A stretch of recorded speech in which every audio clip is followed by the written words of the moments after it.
I'm going to call this meeting to order for the Huntington County School Board of Trustees. Is absent. Mr. Melcher? Here. Mr. Wall is absent. Mrs. Heim? Here. Mr. Carl? Here. Mrs. Miller? To add to agenda item G3 and field trip requests, the following: Huntington North High School JAG students are requesting permission to attend the State Career Development Conference on March 13th and 14th, 2025 in Indianapolis, Indiana. So this will be before our next official school board meeting toward the end of March. So I'm requesting your permission to add that to our agenda. Thank you, Mr. Trout. I'll entertain a motion to add that item to the agenda. Motion to approve the revision to agenda. Do we have a second? Second. Thank you, Mrs. Heim. Mr. Melcher, any discussion? We'll vote on the motion.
Motion passes 5-0. Moving on to core values. Core values discussion. This is always the best part of our board meeting, when we can recognize staff and students and community members for their outstanding work, and tonight is no exception. At Huntington County Community Schools, we take pride in recognizing individuals who exemplify our district's core values of dedication, perseverance, leadership, and a commitment to excellence. Tonight we honor students, staff, and community members who have demonstrated outstanding achievements and contributions to our schools. Their hard work, passion, and determination inspire those around them and reflect the values that make HCCS a strong and thriving community. We are grateful for their efforts and proud to celebrate their accomplishments. Tonight, we have the opportunity to honor 3 individuals and 1 group who embody our core values. Please come to the front when your name is called. Friends and family, please step out of where you're sitting and come up and take a photo of the individual group when they are honored.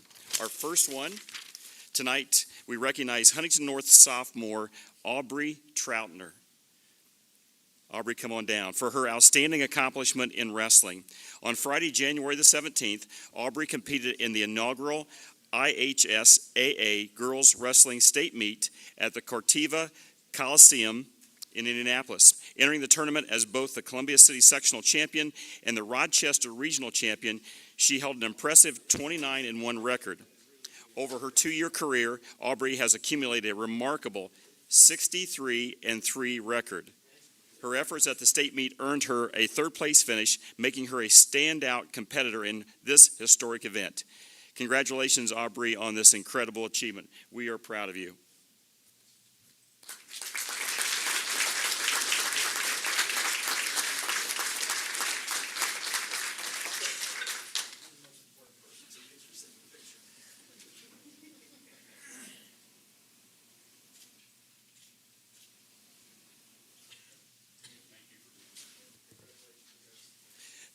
Next, we are proud to recognize the Crestview Middle School Robotics Team for qualifying for the Indiana State Robotics Championship.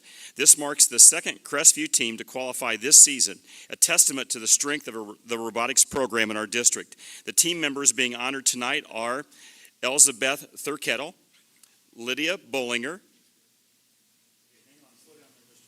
slow down, Elizabeth Thurkettle, Lydia Bullinger, Kai Bordeaux, Gavin Smith, Eli Denius, and Nathaniel James. These students were under the direction of their coaches, Travis Bollinger, John Bordeaux, Tom Stouter, and Daniel Snars. They have demonstrated dedication, problem-solving skills, teamwork to earn this incredible opportunity. Congratulations to the Crestview robotics team and their coaches. Super job.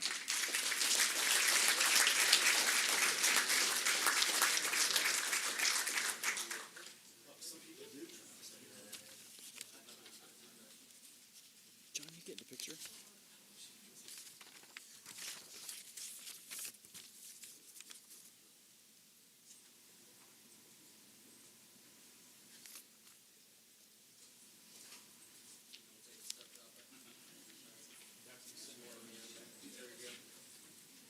Fuzzy pickles. Keep smiling.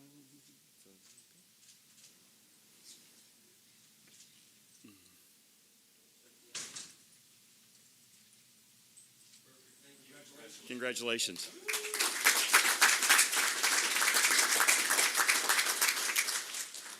This evening we honor Heather Kaufman, an inspiring teacher at Horace Mann Elementary.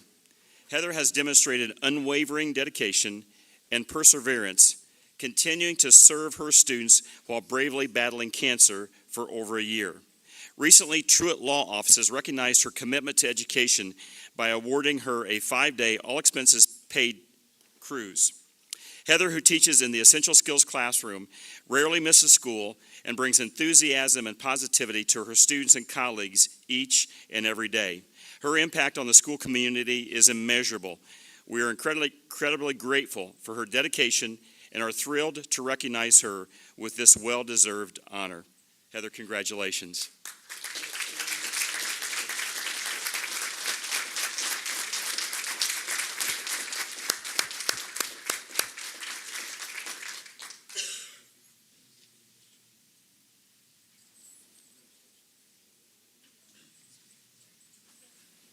Tonight we recognize HCCS alumni Matt Ditzler of the Community Foundation of Huntington County for his contributions to the Huntington County Community Learning Center.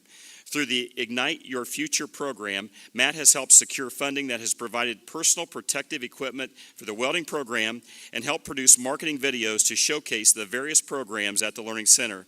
His efforts have created new opportunities for students and strengthened partnerships in our community. Thank you, Matt, for your commitment to education and workforce development in Huntington County.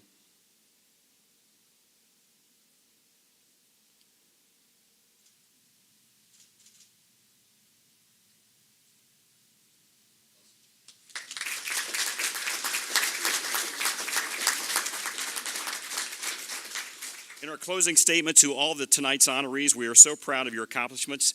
Thank you for representing the values and excellence of Huntington County Community Schools. We also want to thank the families, friends, and staff who have supported these individuals on their journeys. Families, you are welcome to stay for the remainder of the board meeting if you wish, or you may be dismissed. Thank you again for being here tonight. So you are dismissed. Thank you.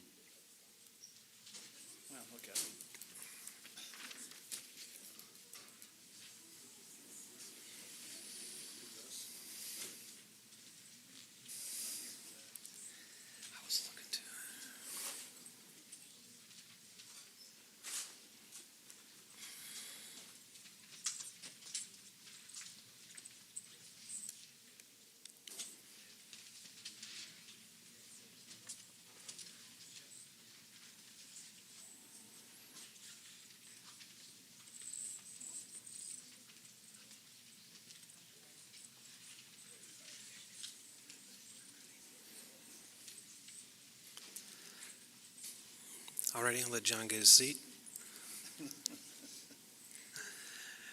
Moving on to items from visitors, public comment.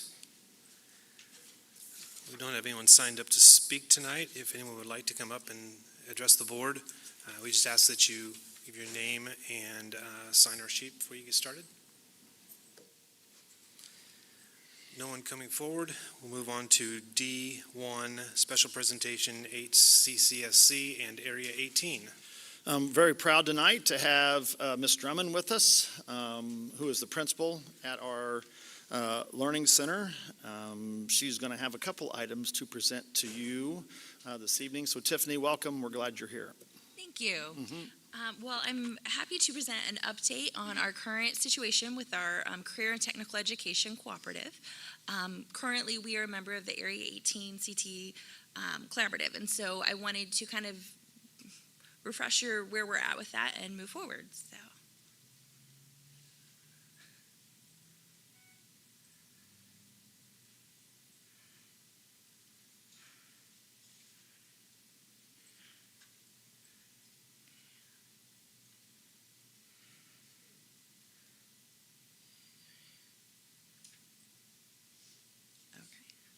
So just as a review, the Area 18 CT Cooperative is comprised of 9 high schools with Adams, Blackford, Huntington, Jay, and Wells counties.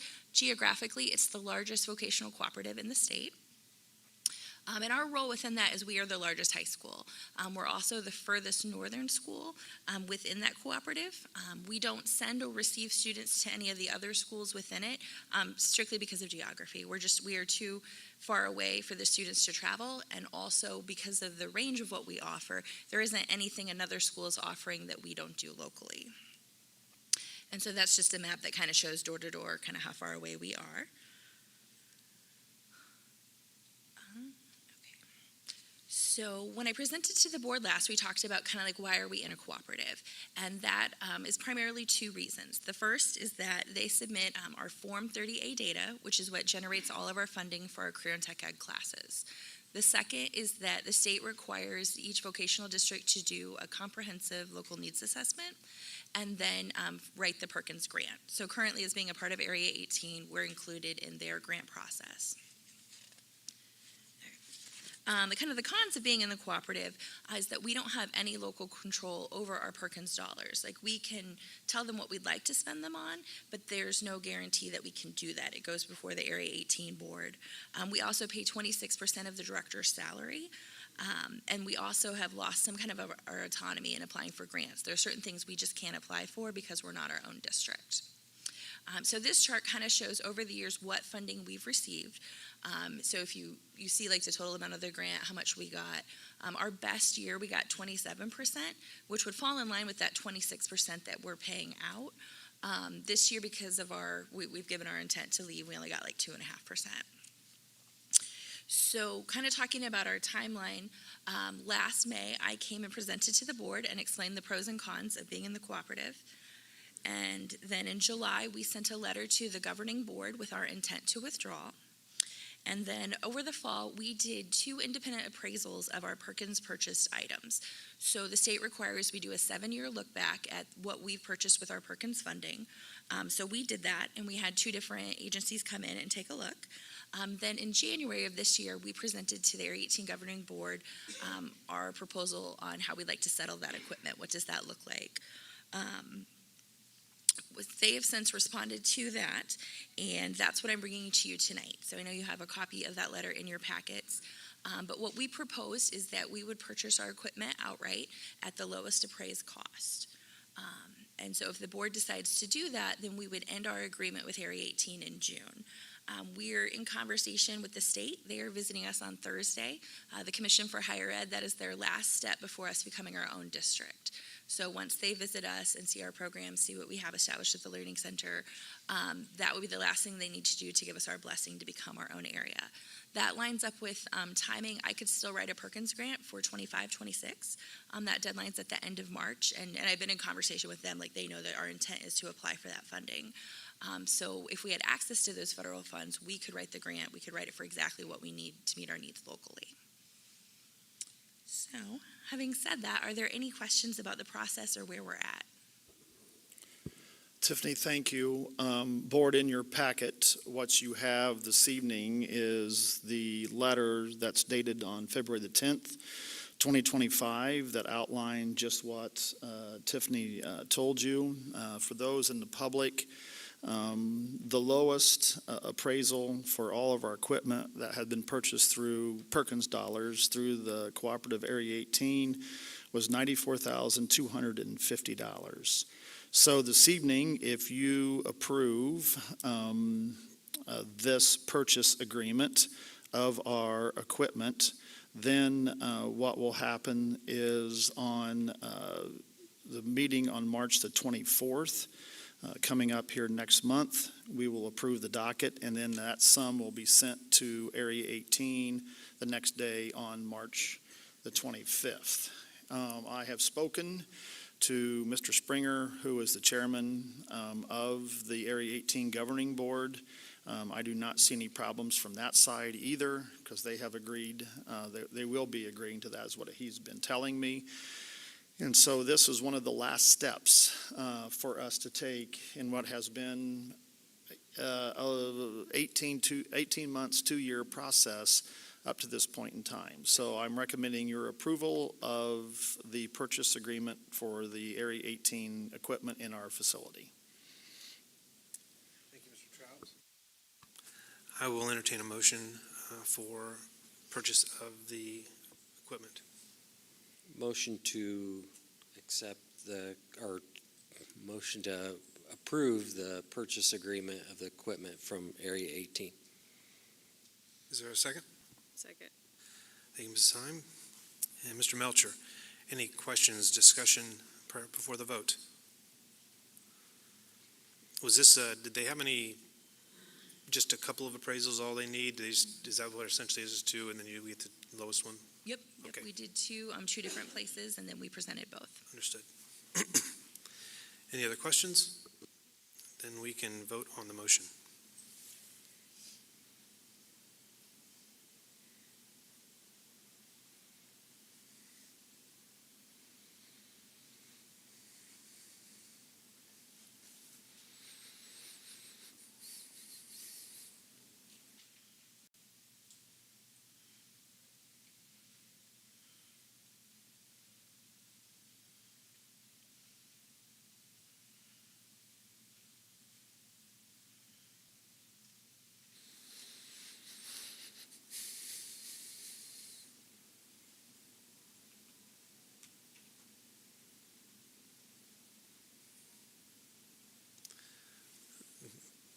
Motion passes 5-0.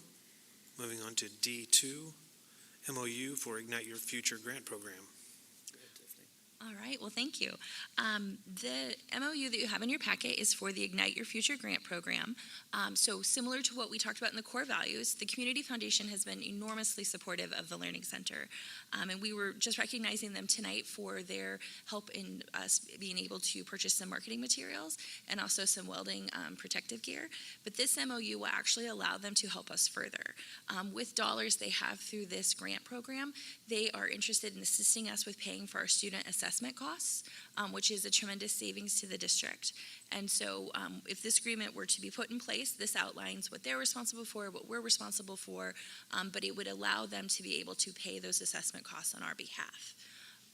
So do you have any questions?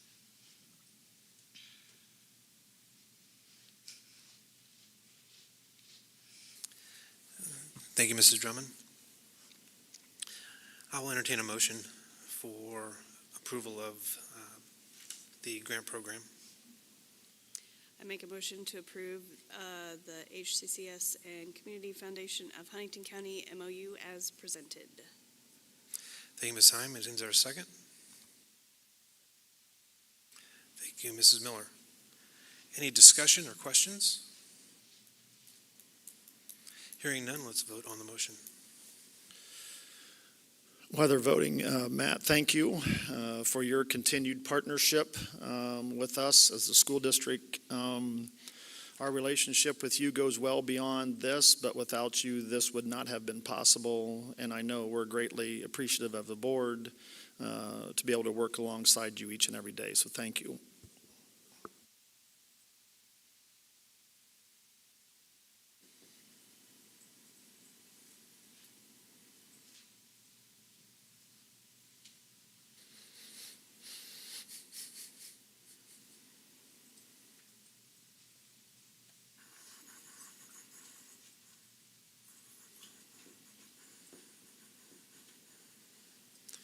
Motion passes 5-0. Move on to E, facilities. One is Facilities Assessment Update 2025, HCCSC and Viridian Architecture Designs. This evening, Terry Thornsberry from Viridian is here to talk about updating our assessment as we look to the future projects for Huntington County Community Schools. The last assessment was done in 2022, and so this would be updating that proposal and the assessed value of different things that need work here within the district. Great. Thanks, Pat. I appreciate it. As Pat said, the last assessment, or our preliminary assessment, was completed in 2022. We actually started projects prior to that in 2021. But what we're asking is to update the assessment to current numbers and current status of projects. Since 2021, I can think of over a dozen projects that we've completed or are being completed now. Dollar value, I can't figure out the total in my head, but it's upwards of probably 28 million or so, projects-wise. So it's a good time to update the assessment, get everything updated that's been completed, update status of the project, photographs, as well as cost, because we've seen a cost increase over the last 3 or 4 years, and we need to get those numbers updated so that we're prepared for the next projects moving forward. So that's the intent, and we would hope to continue to do this in the future so that that working document that we developed in 2022 continues to be used moving forward. So, Terry, how long do you think it would take you to complete this updated process then? It's going to take us 2 to 3 months to get through all of it. We have a lot of the information already, but there'll be a few instances where we need to get more photographs or get engineers to look at a few things. And I've been meeting with Pat, and I met with Rich and Pat this morning to discuss projects, and not everything's in the assessment that we always talk about. Sometimes there's a bigger project like here at the high school where we do more, like this cafeteria project was not in the original assessment to do all this. So that's the kind of things that we talk about so that we're prepared moving forward. So, Board, just so you know, when Terry has that completed, we will either A, do that at a work session, or B, a separate work session. This will take us some time to go through this, but then when you get that updated facility, what we'll start doing then is organizing that based on funds available. So Becky Smith, virtual CFO, is going to let you know when these bonds are coming off, when opportunities come forward. And so Becky, we'll turn this over to you at this point. Sure, thank you. Just to kind of highlight where our active debt is right now, we have a 22 lease. Sorry, my voice is cracking. A 22 lease that was for a little over $25 million. And we are finishing those projects in 2025. So those should be paid in full by early or this time in 2026. So that's right now we have outstanding about $12 million for that project. Then we also have 2023 general obligation bonds. And we have a little over $5.5 million in that, that they are hot and heavy on doing those projects also this year. It's a busy year in 2025. And then also our smaller general obligation bond from 2024, that's about $1.7 million. So those three, when we look at our debt capacity calculation, we look at that and we are fine for a district. We have about $10 million left in debt capacity that we're able to do in the future. And as things are coming off in 2026, I can look at 2026 and 2027. In 2026, it's about $5 million that we have available. And what I mean by that is, remember, we went to our public and we said, okay, we are going to stay under the 40-cent threshold for our debt service, because then there's different legalities if you go over your 40 cents. So that puts us at about 39.5. And if you recall, during our budget process, we talked about the debt service rate and keeping that stable so we don't have that roller coaster effect like we have in the past. So we've been doing very well the last couple of years of keeping that rate stable. And to do that in 2026, we have the opportunity, a couple different opportunities to go out to another general obligation bond, which we could do the max of a general obligation bond, which is around $6 million, and that would be able to chunk off some of the projects. And then after the facility study is complete and we look at those for our future, we could look at another large lease in the end of 26 to 2027. As these get paid down, right now we do have a lot outstanding. So that would be from a financial view of what I would recommend in the future to be able to chunk these off is go for another general obligation bond for the max for the end of this year for 2026 to fill in that tax rate of those that are coming off. And then also then look at the large facility update then and see if we want to do a large lease or continue those general obligation bonds of $6 million each year. So that would be the board's prerogative after you see the update from the facility study. Right. So what you can see that these are going to be multiple meetings. First, if you approve this tonight, Terry updating the facility study, and then bringing that back to us to share that information.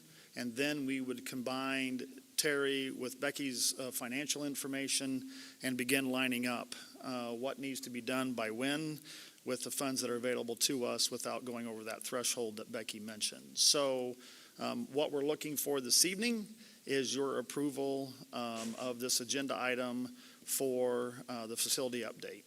And I just want to add Sure. one more thing, Mr. Trout. As Mr. Trout and I have done in the past, after we see that facility study updated, then we would do like a 5-year plan, a 10-year plan, and up to a 15-year plan from the debt to be able to lay all that out for you. Right. And one of the misnomers is this, and Terry's going to put this out in front of us, is that everybody thinks the work will just continue here. And that's simply not true, is that we have a variety of needs throughout the district that we are going to have to tackle. And so how we line our resources up with funds available with plans is going to be essential over the next several months. So we're looking for your approval of the facilities assessment update. Thank you, Terry. Thank you, Terry. Thank you, Mrs. Smith. Would anybody like to make a motion regarding the agenda item E1?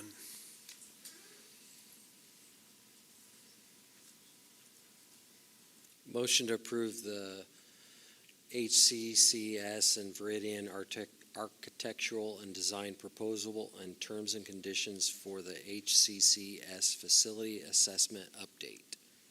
Thank you, Mr. Melcher. And a second? Second. Thank you. Any questions or discussion? Looking forward to seeing the reassessment very much. Hearing no discussion, we'll vote on the motion.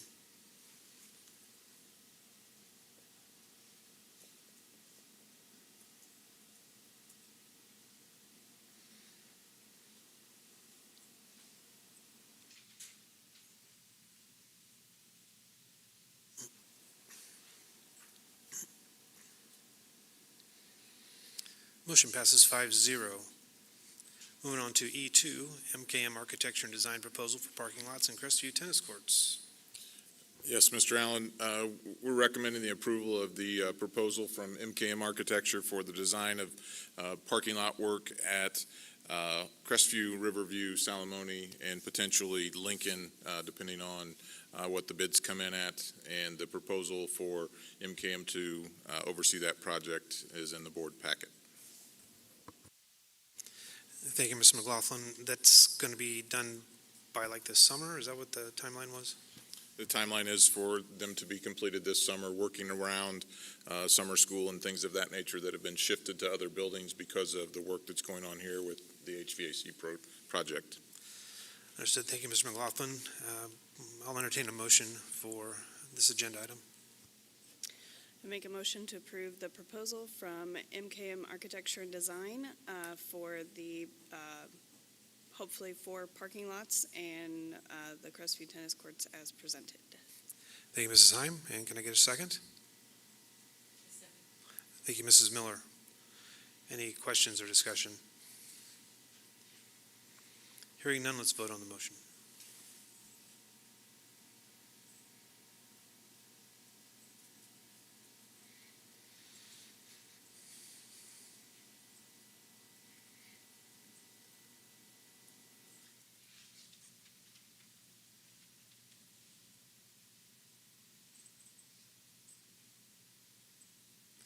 Motion passes 5-0.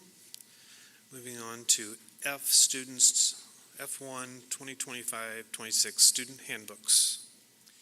This evening we'll start out with elementary, and so principal at Salamone School, Elizabeth Kitchen, will come forward and just share for our first reading for our elementary student handbooks. I will have to tell you, Elizabeth, when I took off down Division, my car wanted to turn right to go south, and I had to steer it back to go the other way. So welcome. Thank you for being here. Appreciate it. What updates do we have for the elementary handbook? And I will tell you today, when I was looking in the back mirror at the back windows today, and the back parking lot was very empty. It was kind of sad. But the kids love the openness for outside recess. First of all, Amy Rudolph is the one who has put all the effort and time into this. I am just the lucky one that gets to stand before you and talk to you about it. So, looking at the first of it, Mr. Butler has done a great job at just updating the student handbook for elementary. So that's change number 1. Change number 2 will be on page 2 after approval tonight of the elementary principal at Andrews Elementary School. On page 11, the change in attendance policies to reflect the new state codes, which have already been board approved, but they are just now updated into the handbook. On page 13, in blue and green, those are the new attendance letters that do reflect the new state laws as well. So that is also something that has already been board approved. We just needed to update it.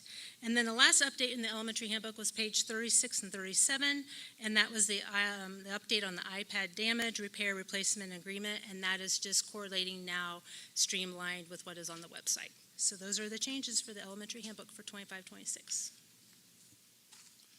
Any questions there? Okay. Board, I have a whole lot of secondary people here tonight, so it's good to see all of them here tonight. Principal Jamie Wappus from the middle school is here. I know in your board packet you received, and I told Jamie earlier, I believe there are 14 modest changes that you have in your packet. Jamie's here to answer questions or specifically anyone you might have a question on for middle school as a first reading tonight. I can touch on some of the highlights. I think they're in front of you since there's so many. First one, we added Deputy Whitney and Officer Lowe's, our SROs, in. That was a big one. We're excited about that. Page 11B, early dismissal, added an approved person on Power School, must enter the office with a valid ID to sign the student out. If you go down to page 18, number 8, remove the old bus policy and replaced it with the updated one from 2021. This now matches the other handbooks. For some reason, it was updated in 2021, but it was not put in for middle school. So that is now updated. Pages 20 and 21, internet misuse, added the discretion of administration, and then profanity, we added racial slurs. Number 13, pages 29 and 34, remove prior definitions and reasons for absences, so we updated essentially to the new Indiana laws and the school board policy with that. Is there any questions that I can answer? Thank you, Principal Wappus. I also have Assistant Principal Stephanie Rogers here, and I know Dr. Deggets is in the back, and I think Ms. Brown is there as well. In case you have questions for the high school, I know you can see there are 15 modest changes, and I appreciate Stephanie being here tonight, and you might touch on a couple highlights. Sure. and then answer any questions. Sure. Thank you for the nice introduction. So for us, we highlighted some of these. Some of these are highlighted as well when we went to talk with our policy committee, so they could get just an idea of some of the things that we were looking to make adjustments to. Overall, we'll be making the adjustments for any changeover in personnel and any methods that we use to share out announcement information since we are no longer utilizing School Messenger. We also updated the information in our attendance portion to align with what is in the board policies, so that way there is consistency for K through 12. We are looking to make a more major adjustment in our disciplinary actions for the procedures for tobacco products. Currently, we look at the first offense as a 2-day out-of-school suspension, followed by just a progressive discipline, and we are looking to make the first offense a 5-day out-of-school suspension with a mandatory tobacco ticket issued to the student, and then the second violation will change with your approval, from a 5-day out-of-school suspension to up to 10 days out-of-school suspension pending expulsion if needed, and again, the mandatory ticket. The other items are just making sure that what we have in our verbiage for the grounds for suspension and expulsion match what we have in our discipline matrix. So the addition of artificial intelligence to match for our academic dishonesty. And then again, in our discipline infraction matrix, making sure that those OSS dates align with what we would like to see for our tobacco violations. We also talked about adding the minimum class enrollment. We are currently have an outdated policy that we would like to update, and we are also looking with the addition of students that we have attending in a virtual setting. We would like to make sure that we are keeping how we look at academic accolades for those students in mind when we are looking at things like top 25, et cetera. And then we also wanted to make sure, as we all know, the class of 2029 is coming in with some major changes to their graduation requirements. So we wanted to make sure that those pieces of information were highlighted, yet we aren't going too deep into the weeds, and the handbook will allow the guidance department to tackle all of that in the program of study. Do you have any questions for the high school? Board, I draw attention, wonderful job as always, but I draw attention, we spent some time in the secondary with, at some point last school year, making sure we understood courses required in person for our homeschool policy, if you remember.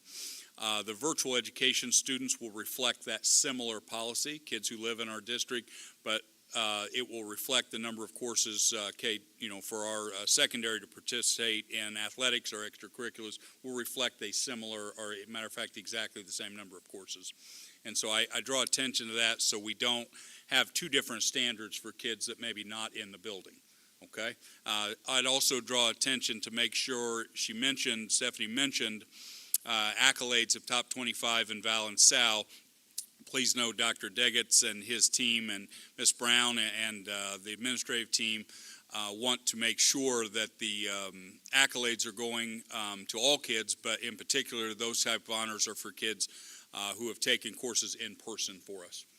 And no disrespect whatsoever to the virtual program, but I also want to make sure we value in-person education at Huntington schools in the secondary for our Val, Sal, and top 25 in the future. I know Dr. Deggets supports that as well. Any other questions or discussion? So this is the first reading. Our plan is to bring this back to you at the March school board meeting for approval. In the meantime, if you have any questions, comments, concerns, please do not hesitate to reach out to Mr. Peters, Mr. Brimberry, or myself. But it would be our intention to bring these new handbooks to you in March. Great, thank you, Mr. Trout. We'll move on to G, the consent agenda 1 through 9. We have a variety of items here for your approval this evening, starting with G1, irregular minutes from the school board meeting on January 27th, the public work session minutes on February the 10th. There are some field trips there, professional leave request, the personnel report. There are a variety of personnel-related issues there for your approval. In addition to, on number 6, the request to accept donations this month totaling $4,107. So again, just would like to thank all our community partners who continue to support us in a variety of ways as a school district. You also have your accounts payable and payroll voucher registers, and then, as you remember from the September, wow, it's wishful thinking, from the January school board meeting where we had our students here, or February work session, I guess it was, we had our students here talking about the Tree Campus U.S. Egg designation. We're asking for your approval of that. And lastly, and probably most importantly, I'll turn this over to Mr. Peters for the announcement of our new principal at Andrews Elementary. So, Jay. We are excited to have Melissa Ross join our administrative team for HCCS. Melissa has been a highly effective teacher and a part of our district for the past 12 years. She is currently in her 19th year of teaching. Her continuing skill, passion, and expertise for quality learning will continue to keep Andrews Elementary School moving forward with district initiatives. And so, Melissa, congratulations. Welcome to our administrative team. And if you'd like to come forward. Well, let's do this. Jay, let's have them approve it first. Okay, But let's talk a little bit about, yeah, that would be really important. Not to rain on your parade, Melissa, so there you're okay.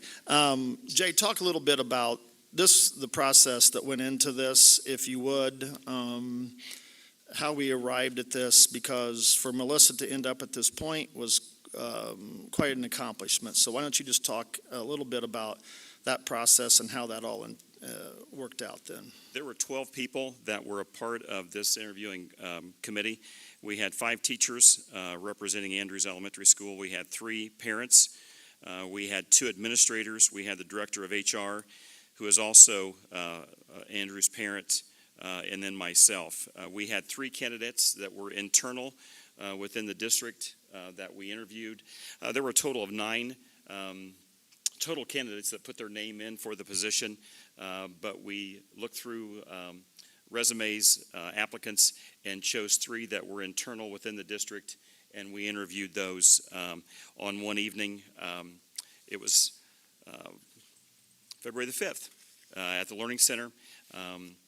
Each had an hour interview that we took with each of the 3 candidates, and then when it was concluded, we did feed them, and then we talked about strengths and opportunities, challenges from each one of our candidates, and then it was unanimous decision that Melissa Ross would lead Andrews Elementary School for the 25-26 school year. Thank you, Jay. So it's our recommendation to you for your approval of the consent agenda items G1 through 9 this evening. Thank you, Mr. Trout. Would anybody like to make a motion about the consent agenda? I make a motion to approve the consent agenda as presented. Thank you, Mrs. Heim. In a second? Thank you, Mrs. Miller. Any questions or discussion before we vote? Hearing none, we'll vote on the consent agenda.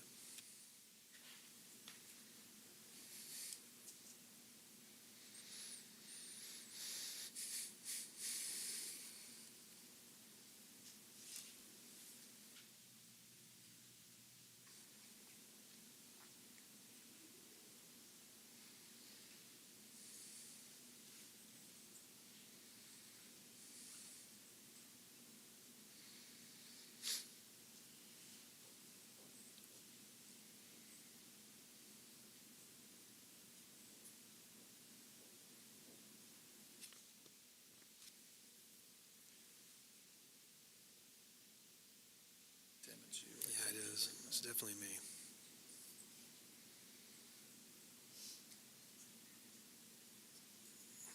Back to life.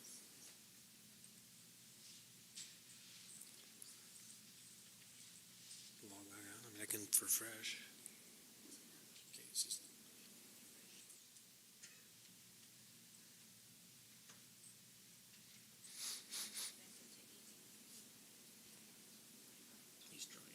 I'm getting back in.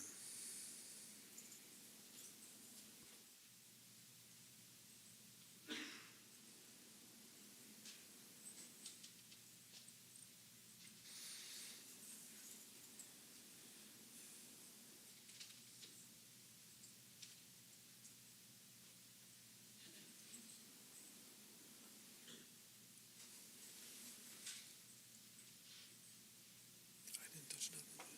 I swear to God. It can't be user error. There's just no way.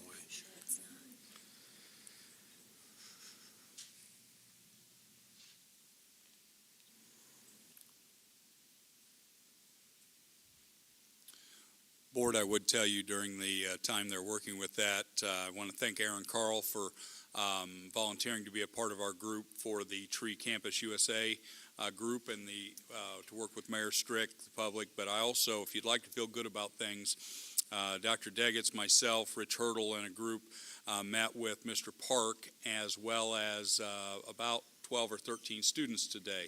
And they're very excited to move forward, and they want to be a part of the planning process, the grant, the whole deal. And I appreciate Mr. Carl volunteering to be a part of that group as well.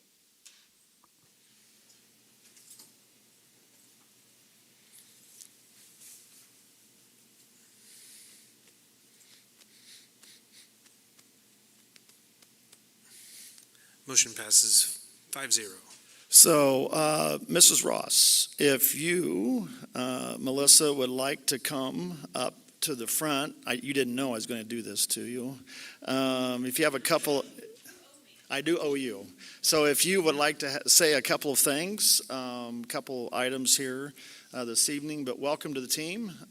We are happy to have you, and so welcome. Yes, thank you. Thank you to the board. Thank you for approving the vote so that I could be a part of the amazing Andrews family. Thank you to the committee who braved the winter weather advisory that night to hang out with me, and they were so warm and so welcoming and so sweet. I know that I'm entering into their family, and I appreciate how receptive they have already been toward me. I don't take that lightly. I'm highly honored and excited to work with all of you. And I also want to thank Mr. Peters, Mr. Trout, Mr. Burnberry. You guys keep pouring into me and investing in me, and I appreciate that so much because now I can invest back into the community and into the work that I love so much. I'm very excited. I'm looking forward to this new journey. And I know that Amy Rudolph cannot be replaced, and she will be greatly missed. And I need to work on my stand-up comedy because she was the best at the microphone. So that's something I can work on over the summer. So I'm just greatly looking forward to this opportunity. I appreciate all of you. Thank you to my family for being here tonight, and just thank you. So how about a nice round of applause for Melissa? Just a second. So, Melissa, if you want to come forward with your family, they didn't know they were going to get their picture taken. Family, come forward here, okay? And you can get your picture taken first with Melissa, all right? And then we will get a couple pictures with us. Yes, you're going to have to introduce people. Okay, so this is my husband, Rick. This is my son, Ryder. He's a freshman here at Wings North. My daughter had to zip to dance, so she had to miss out. She's a junior. This is my brother, Chris, and my mother, Nora, and then my sister-in-law needs to get here too. I didn't know they were all coming, and they're awesome, and I'm so thankful that they're here.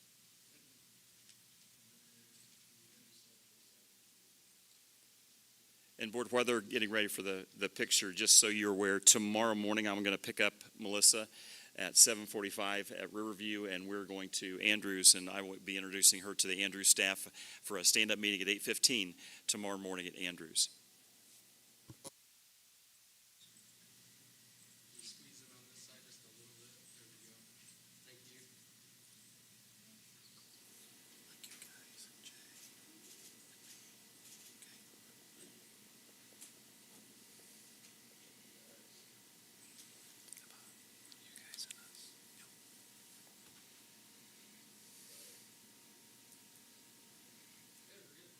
Okay, Melissa, stay right there.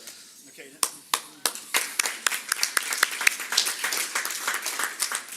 All right. We'll get the School board. You didn't know we're going to do this, but you're going to get your picture taken with Melissa, and that also includes Jay and Chuck and Pat up here too. So, yes, you didn't know that. You're going to get your picture.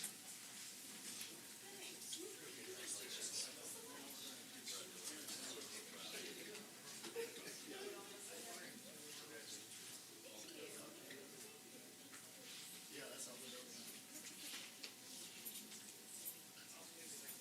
Okay.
Okay, we can move on now.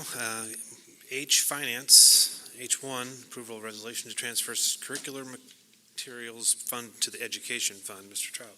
Yes, you're going to see Mrs. Smith at her finest here. We have a series of financial items for you.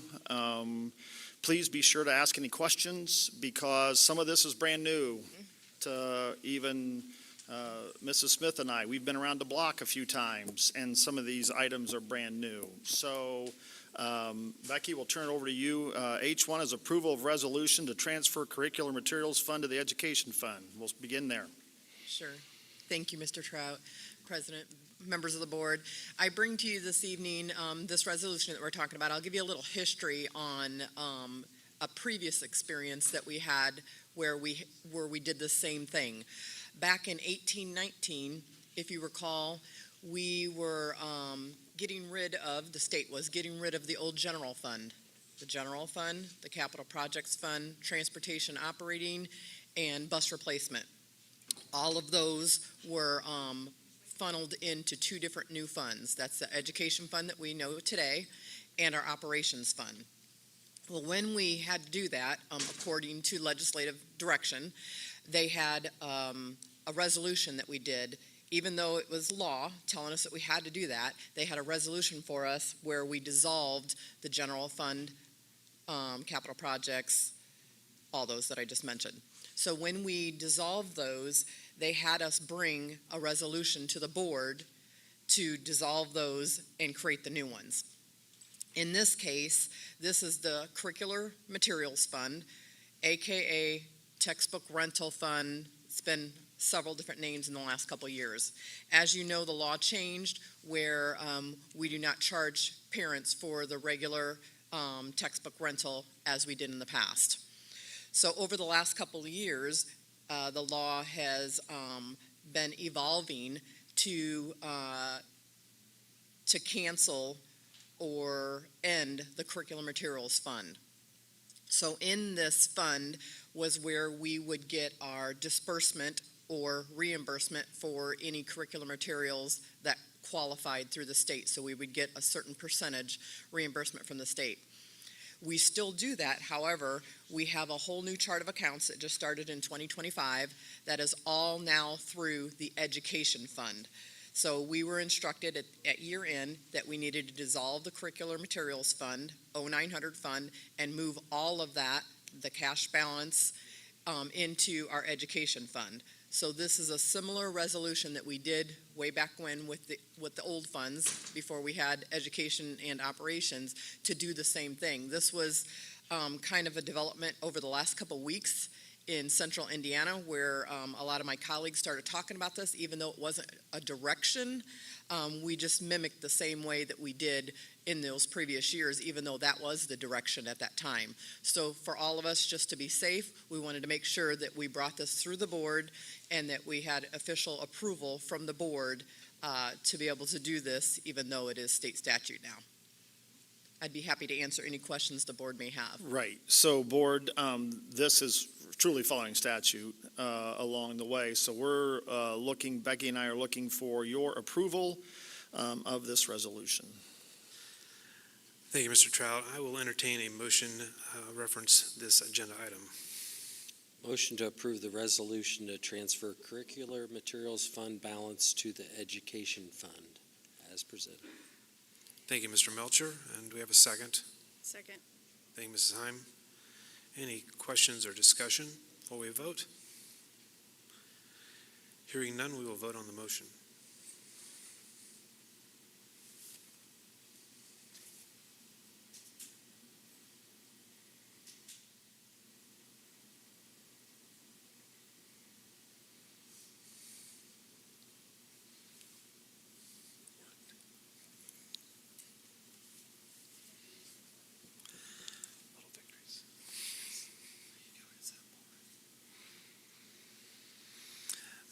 Motion passes 5-0. Moving on to H2, approval of 2024 year-end appropriation transfers. Mrs. Smith. Thank you. Now, this one is a customary process that we have to go through. So every year when we go through the budget process, the board We do the budget workshop. That's our first major step, and then we ask for permission to advertise. Our next step, we hold public hearings. Our third step and final step is where the board adopts the budget. When you adopt the budget, we upload that information to the Department of Local Government Finance.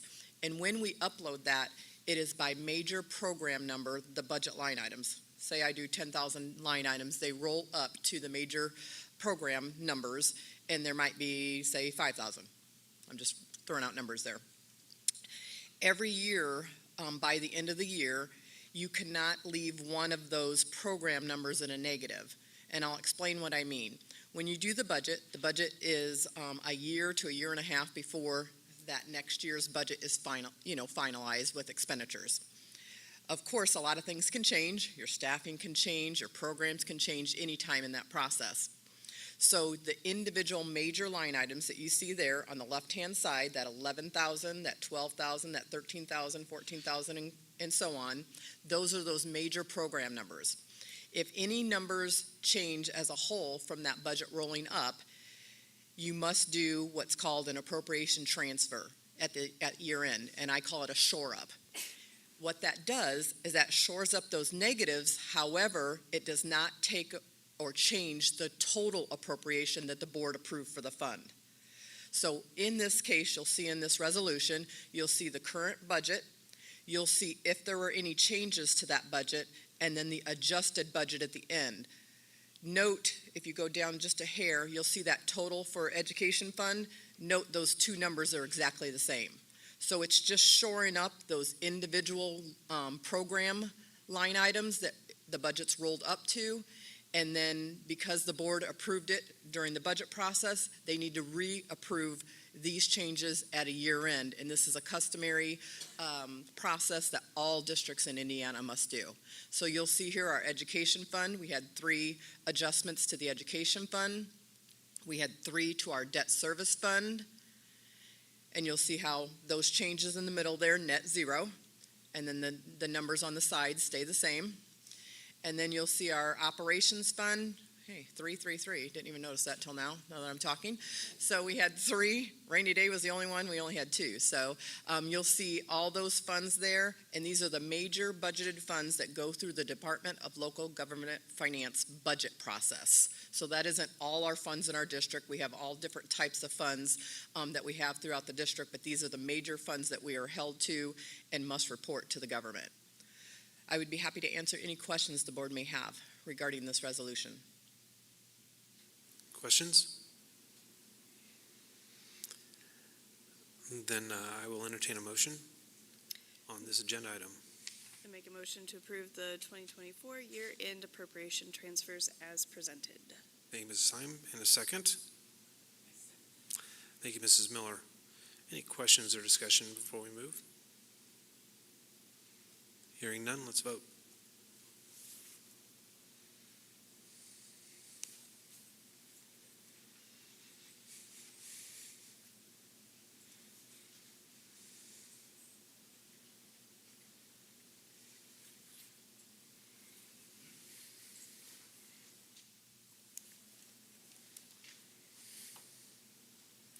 Motion passes 5-0. Moving on to H3, December 2024 financial reports. Thank you. Cindy, while Cindy brings those up, of course, we're talking about all this year-end stuff. There's a lot of items that are tasks that go through, that the business services team goes through for year-end.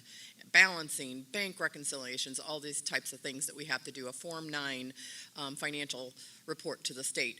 As soon as all those are done, that is when we prepare these financial statements for the board that you're used to seeing on a monthly basis. And here you'll see at the calendar year end, and remember that the majority of these are calendar year funds. There's a couple ancillary ones, and I'll explain those in a minute. But you'll see here our education fund that we just talked about with that previous transfer. This shows on the first column there that under the green and blue area, that's the budget order. That was the original budget order, along with any carry forward purchase orders.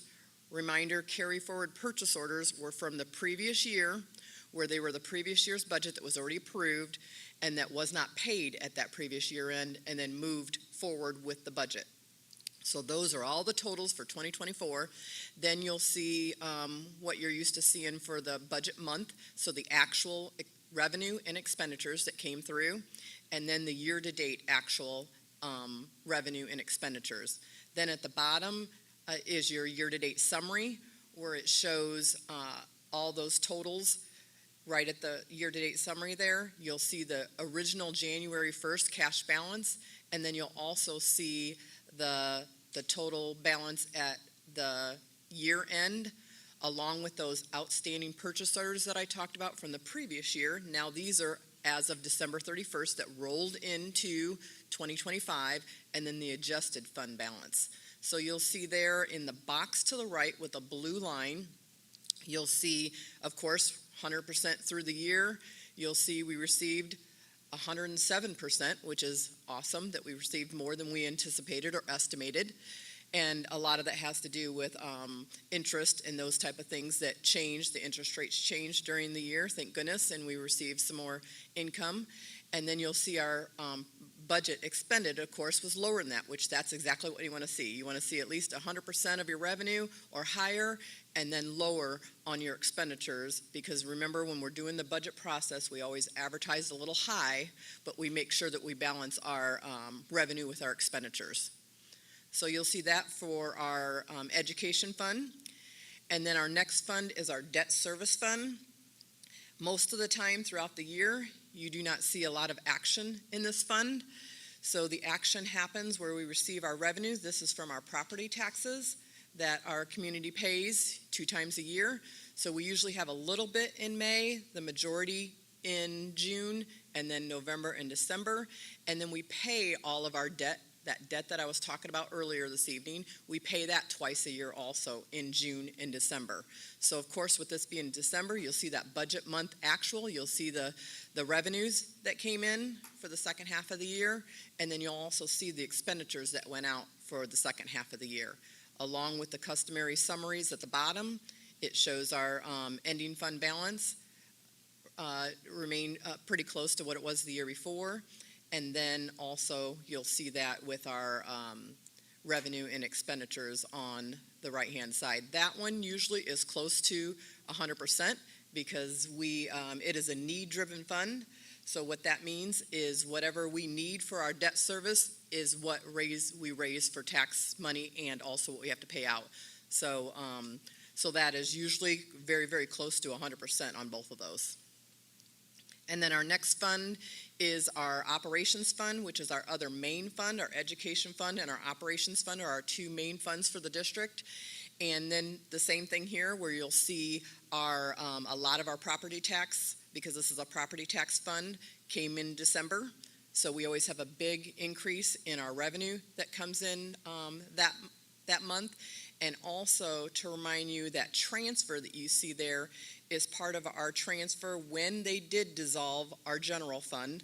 Our general fund is where we get our tuition support, where we used to. And that's what we call average daily membership. We get a certain dollar amount from the state per each student, and that is our majority of our revenue that we receive in the education fund. However, when they changed it from general fund to our education fund, they took 2 of those buckets and moved them to the operation fund, expenditure buckets.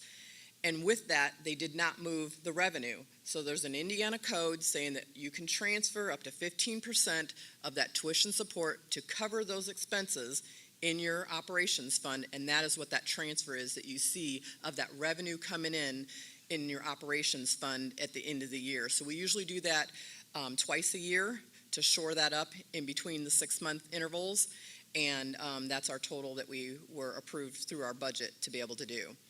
And then you'll see our expenditures there for our year end, along with our summary totals at the bottom. And then you'll also see our fund balances compared to January 1st and then the end of the year, and then our outstanding purchase orders taken off. Now, the reason we have that, usually the larger amount of outstanding purchase orders that we have in this fund is most of the time due to any kind of outstanding buses that are ordered, because our bus replacement is now through this operations fund. So a lot of that is that hurry up and wait, order it, then you got to wait. And, there's taken even longer, up to a year to 2 years now, waiting on buses to come in. So then you'll see our normal numbers on the right there. And then our next fund that we always like to show is our rainy day fund. And if you remember that this fund, the board allocated $1.5 million, and that was to help with the administration building. And then this just shows you how it ended for the year. And there was, if you move down just a little, there was some outstanding purchase orders that rolled into this year that weren't paid yet, that will be paid in this next couple months. And then you'll see that go back to normal. So you'll see that that anticipation of $3 million that will be left in our rainy day fund, and we did not allocate any appropriation or budget for this year, calendar year of 2025, in the rainy day fund. And then our extra two that I talked about that aren't regular Department of Local Government Finance funds is our food service fund, and this is a fiscal year fund.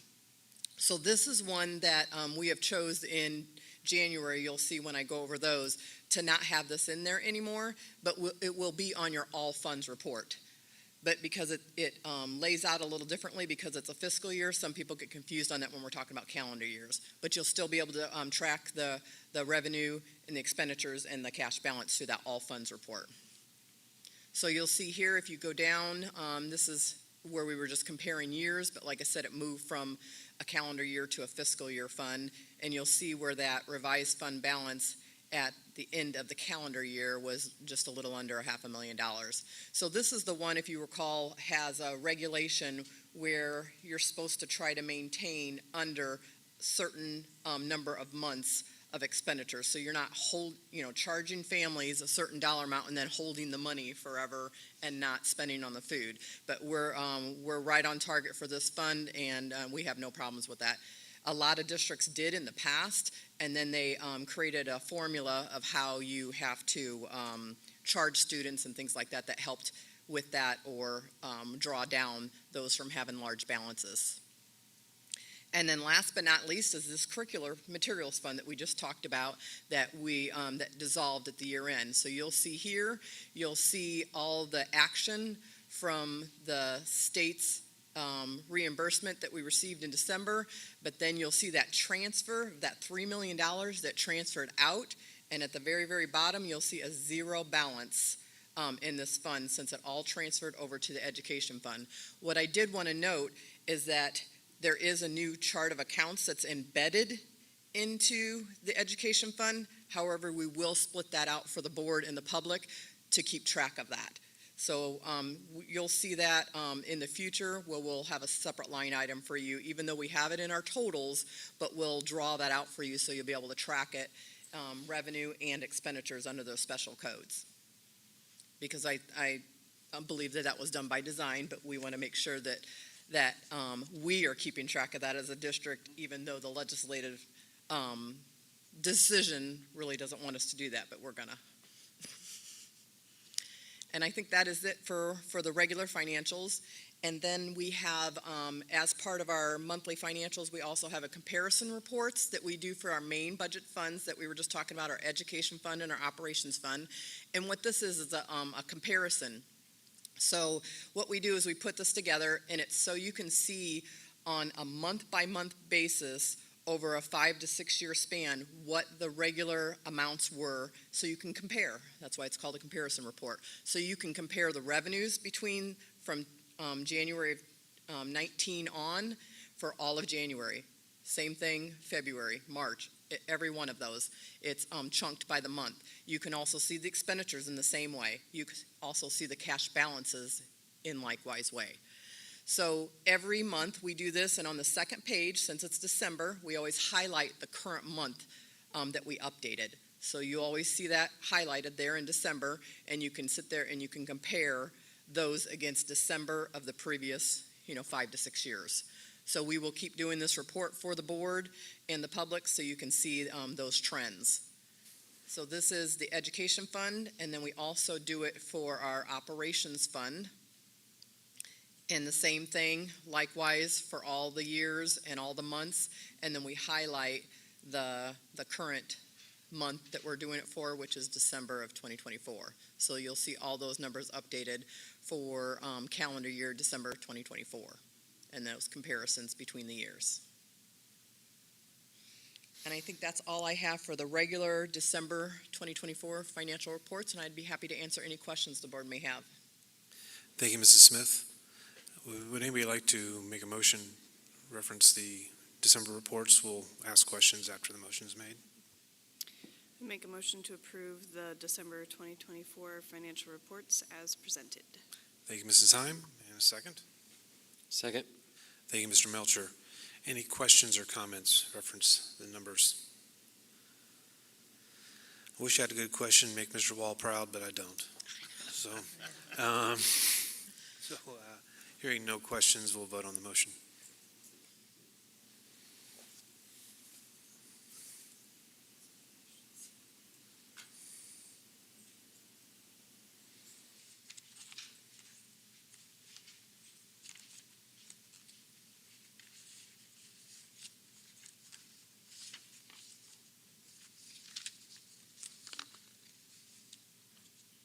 Motion passes 5-0.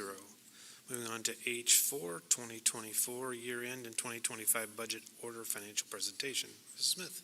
Sure. As Cindy brings this up, this is something customary that I like to do at each calendar year end, is review. We kind of reviewed some of those financials as the regular monthly financials, but then we put together this year-end presentation that we'll walk through for you, and that also ends with the 2025's budget, and we'll talk about that.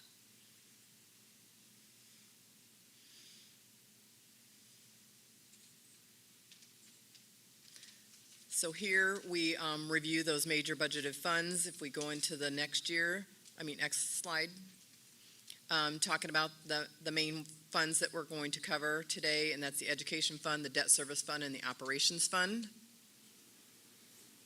And we'll go ahead and go through the Education Fund.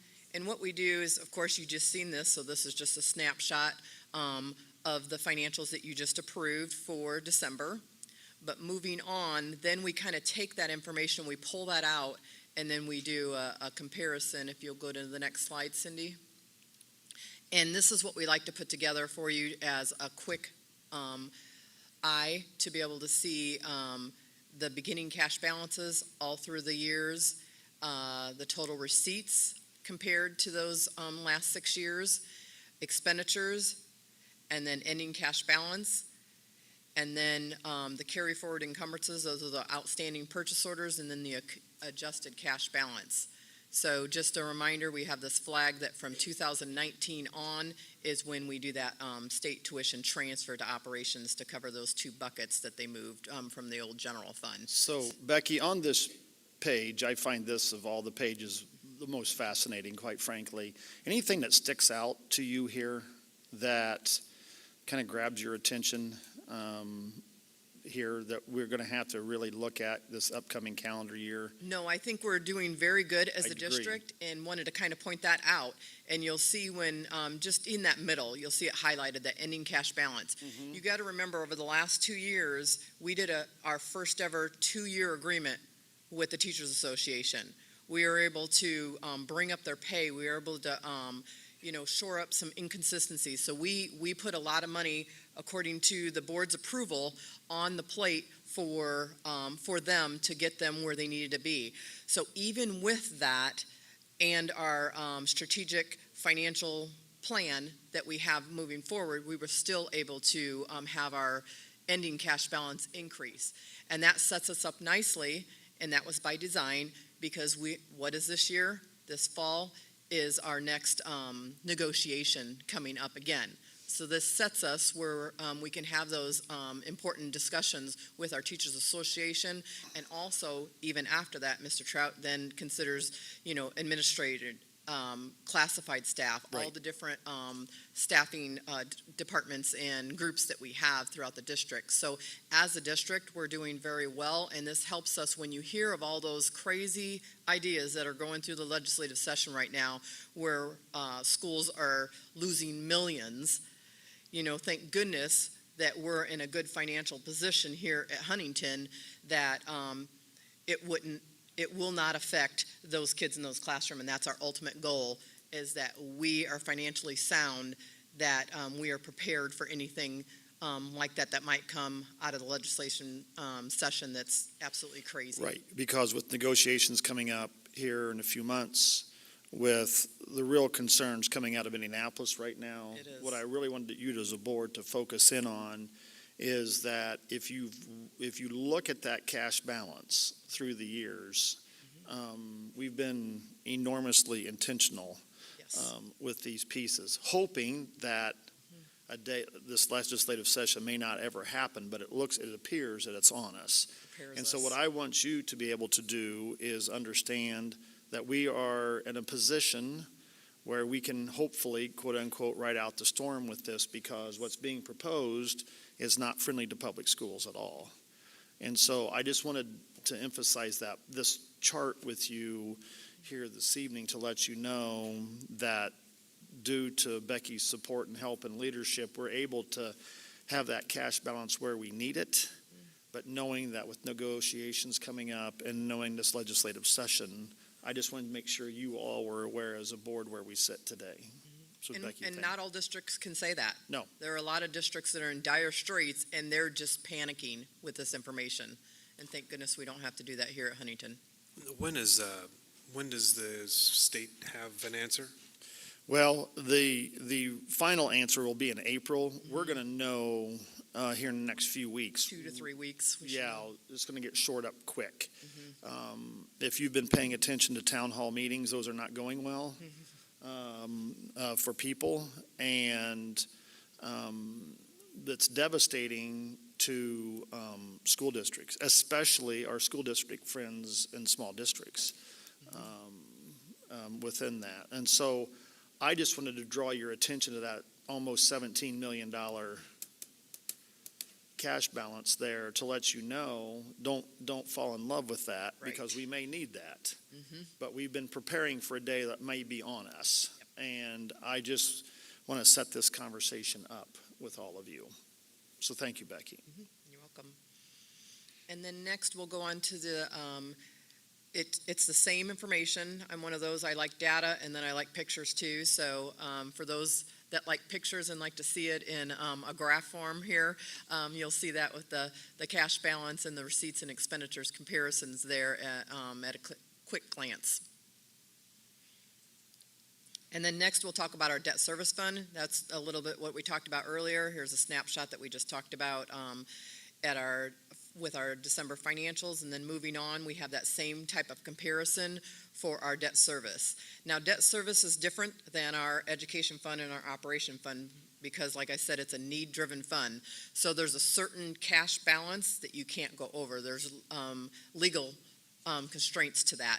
So we fall right in line with that. They have a formula that we do during the budget process that calculates all that for us. So that is strictly from the government that lets us know what our ending cash balance can be. And then they work backwards from that, and that's how they arrive at our tax rate that they're charging our community and those type of things. So we're right on target with this fund, and like I said, we have to be, because that's, by statute.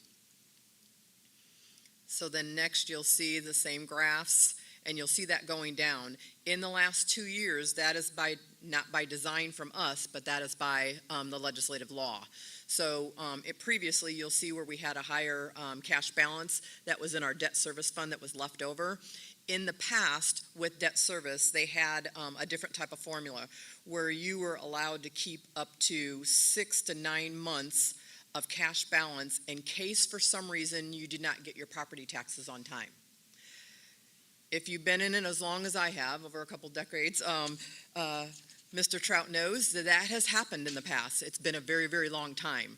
So since then, they have changed the rules in that formula where you're not allowed to have as much as a cash balance, because they have not done that in, I would say,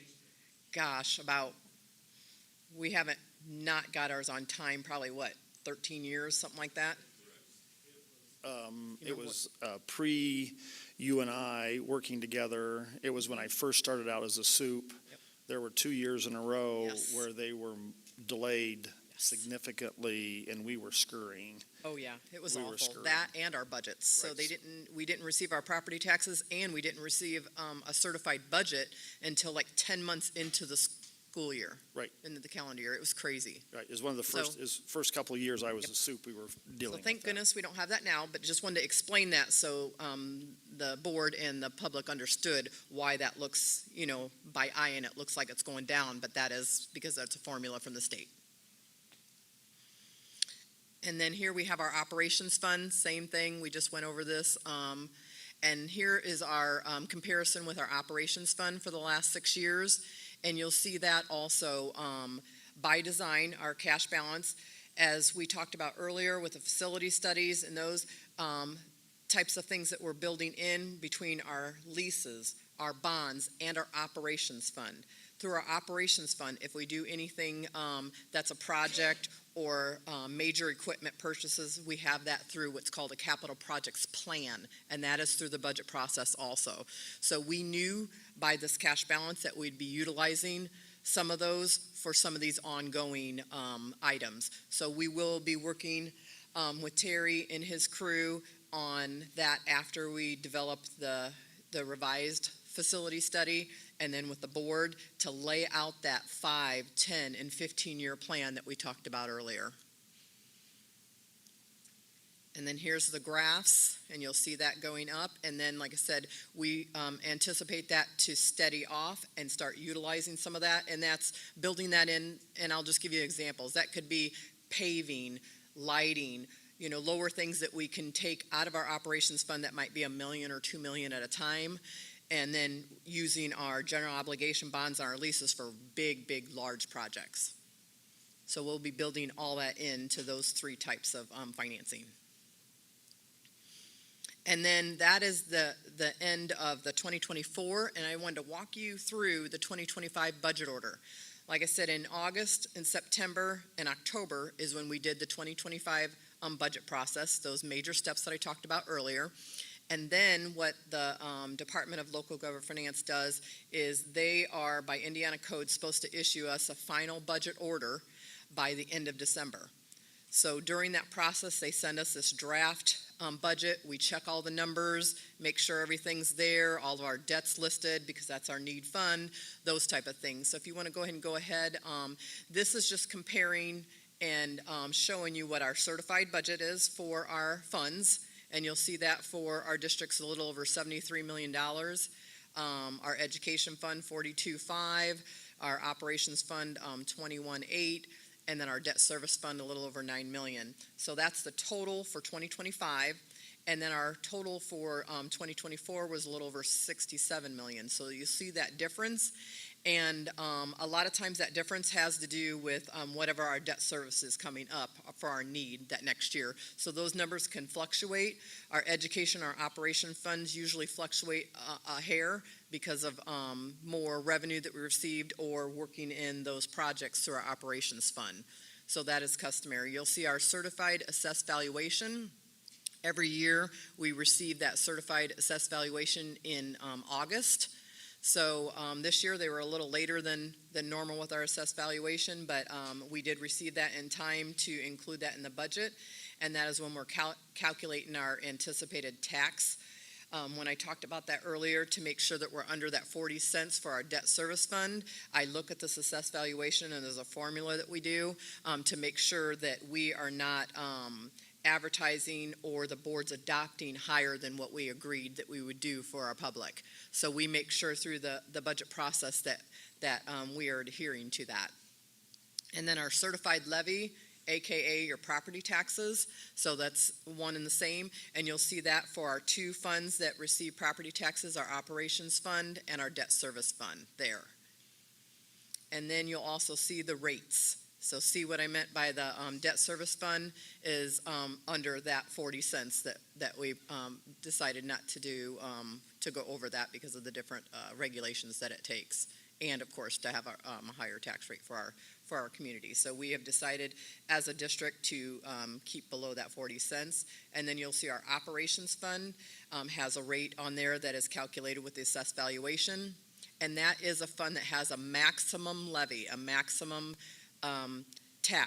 property tax that can be done. I did forget to mention that, and that is why districts have to utilize their debt service fund, because we can only get to a certain max in our operations fund, and that's why every district in the state of Indiana utilizes their debt service fund for those GOBs and leases.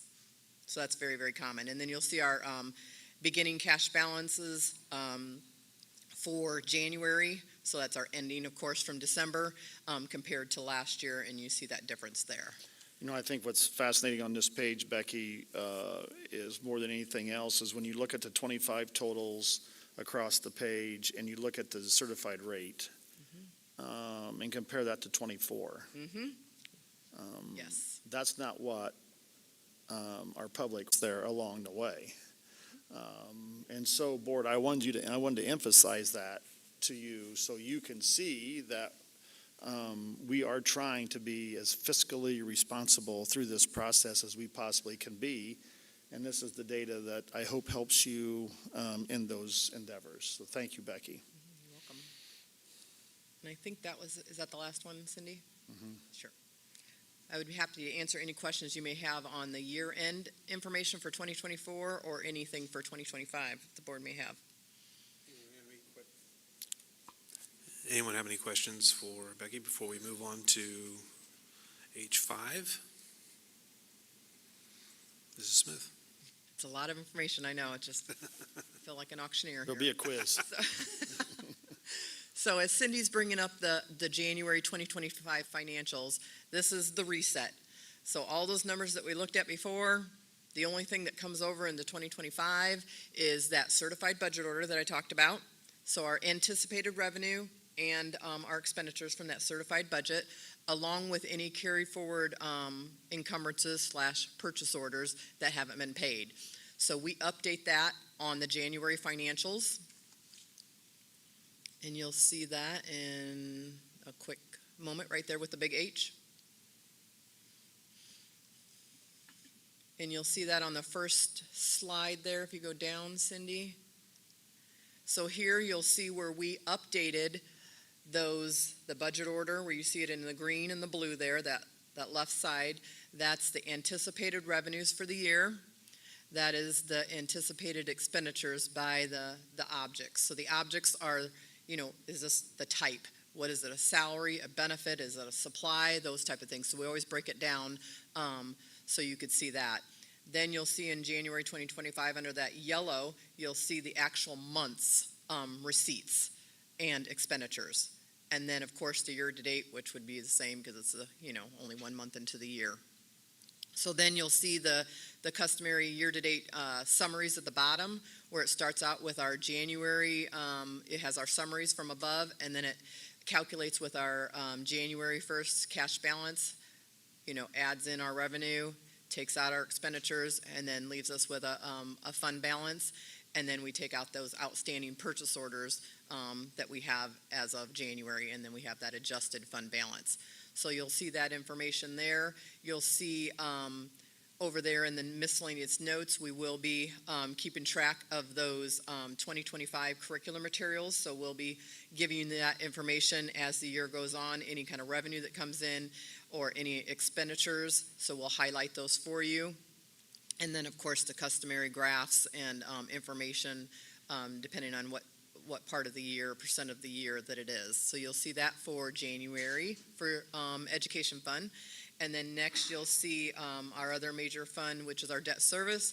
And what I alluded to earlier, our things are updated there under the green and the blue, but the yellow you'll see 0 because we don't have activity at this time of the year in that fund.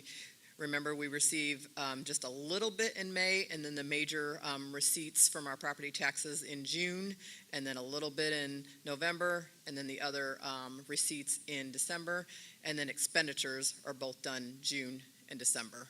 So that's when you'll see action, but the rest of the year, you'll see blanks in there. So you'll just see that cash balance carry forward throughout the year until we have that revised revenue and expenditures.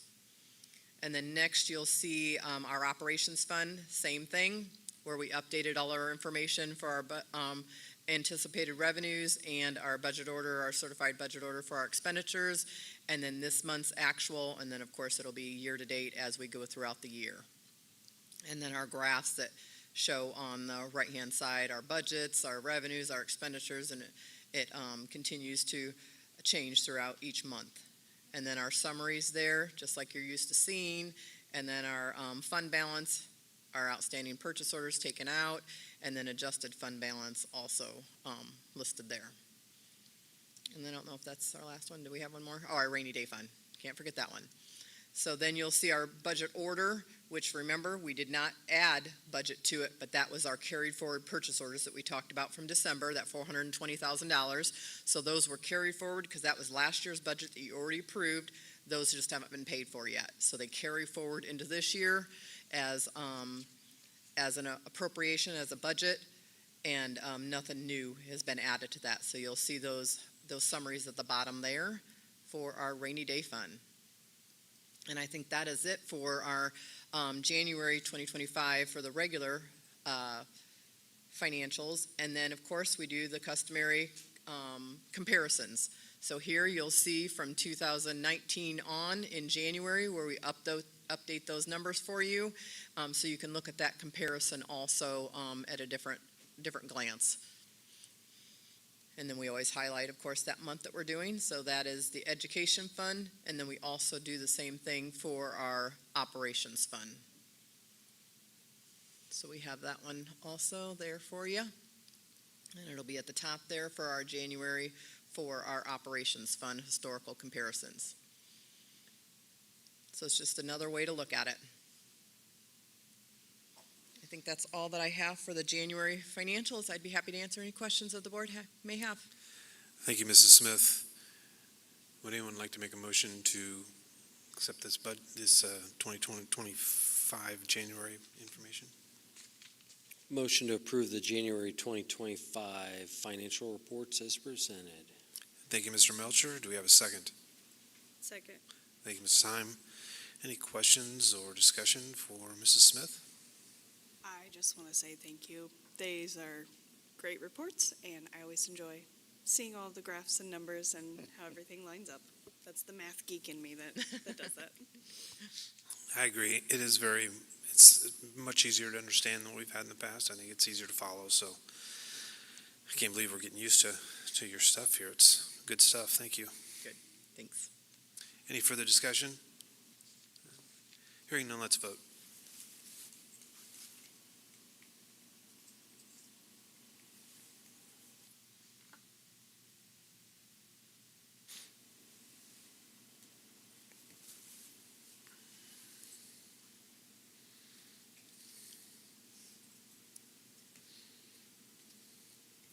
Motion passes 5-0. Thank you.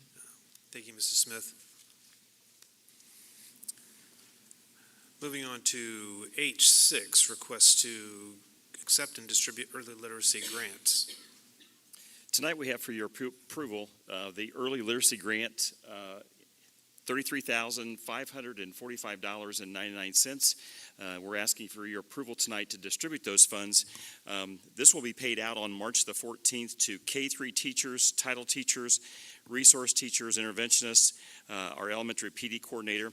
I know you're going to ask the question, Jay, how are these grant allocations determined? Thank you for asking, and I'll share that with you. There is a formula that the state has created: the number of students who participated in IREAD 3 in 2024, number of eligible students who received a passing score on IREAD 3 in 2024, both the spring and summer, the school's complexity index, the school's growth in reading proficiency rate, the number of eligible students receiving special education services, the average daily membership, and the number of eligible English learner EL students that we have. So through that formula, that's what they have calculated for our district. and we've received that grant of $33,545.99. The gross amount that will go out to 91 teachers will be $312.76, and that is less taxes. That's the gross amount. So that will be paid out to these 91 teachers on March the 14th, and we're asking for your approval tonight to disperse those funds. Thank you, Mr. Peters. Would anyone like to make a motion reference this item? Motion to accept and distribute the 2024-2025 Early Literacy Grant. Thank you, Mr. Melcher. Do we have a second? Thank you, Mrs. Miller. Any questions or discussion before we vote?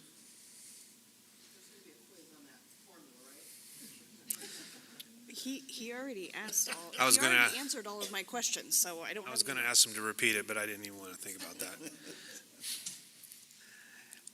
Anything further? Okay, we'll vote on the motion.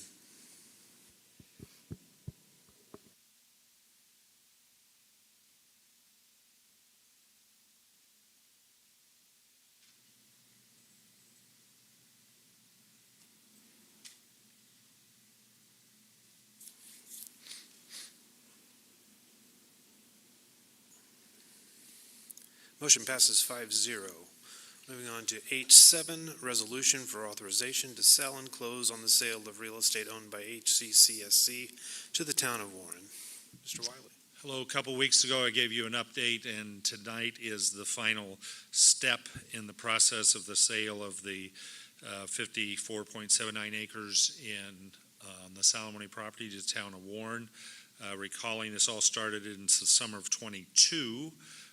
Letter of intent was signed in 23, agreement in November of 24, DCD approved, final approval here in February of 25, and the last requirement by the title insurance company and code is giving Mr. Trout, Mr. Allen, authority to sign and close all documents necessary for the closing on this sale.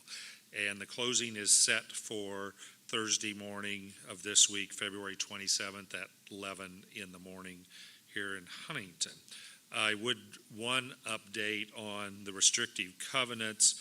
Mr. Carl made some suggestions, some edits, and tell you all three of those have been accepted by the town's attorney. One is we had a requirement you had to have 2 trees in the front yard, and Mr. Carl suggested, and we discussed with the other attorney, that for the houses that will face the Salamone footprint, that at least one of those trees would be in the backyard. So there would be, in a sense, at least, and I would think homeowners may do that anyway, and we may do something too down the road, but there will be trees in the backyards for those houses that face the Salamone footprint. Another small edit on the timing of when sidewalks will be installed at the same time the driveways are installed.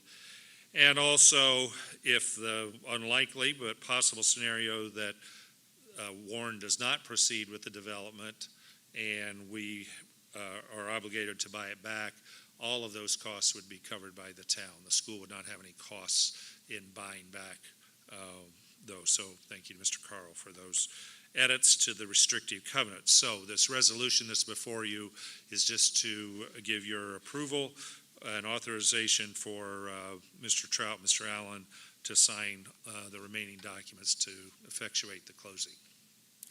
Thank you, Mr. Wiley. I'll entertain a motion reference this agenda item.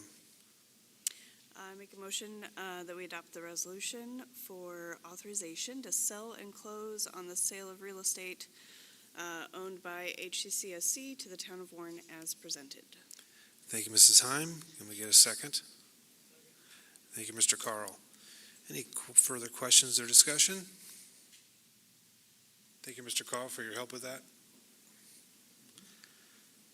Hearing none, let's vote on the motion.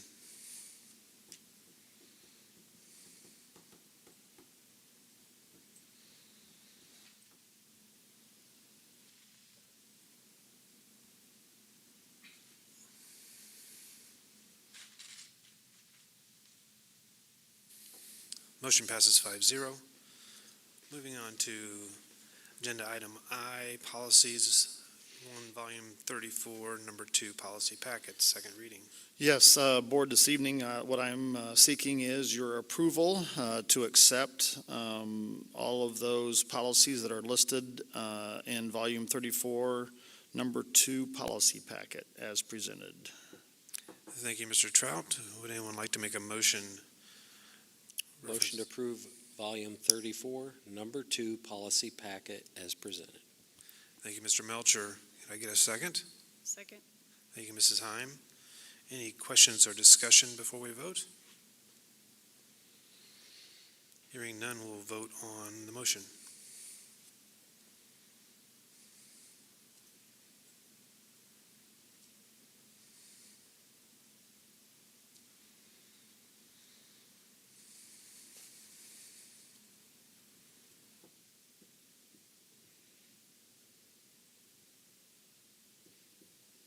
Motion passes 5-0.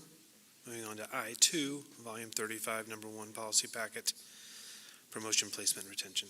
Yes, again, this is the second reading.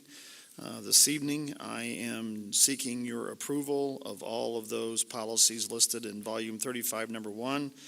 Also including 5410, which is Mr. Peters presented to you recently with regards to promotion, placement, and retention, which matches all state statutes. So I'm just seeking your approval. Thank you, Mr. Trout. I'll entertain a motion for this item. Motion to approve policy packet volume 35, number 1, and PO 5410 and 5410 promotions and placement and retention. Thank you, Mr. Melcher. Can I get a second? Second. Thank you, Mrs. Heim. Any discussion? Hearing none, let's vote on the motion.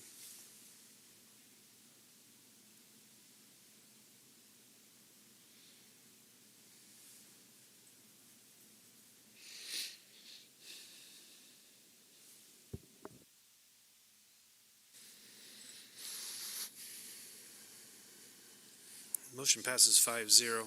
Sorry, Mr. Melcher, I probably shouldn't have had a question mark at the end of that request. But we'll move on to items by discussion by board members. J1, anybody got anything they'd like to share? I'd just like to say how proud I was of our facility over the weekend. I came to the championship game of the girls semi-state on Saturday night. We have got a really cool gym, people, I'm telling you. It is amazing to see that thing full.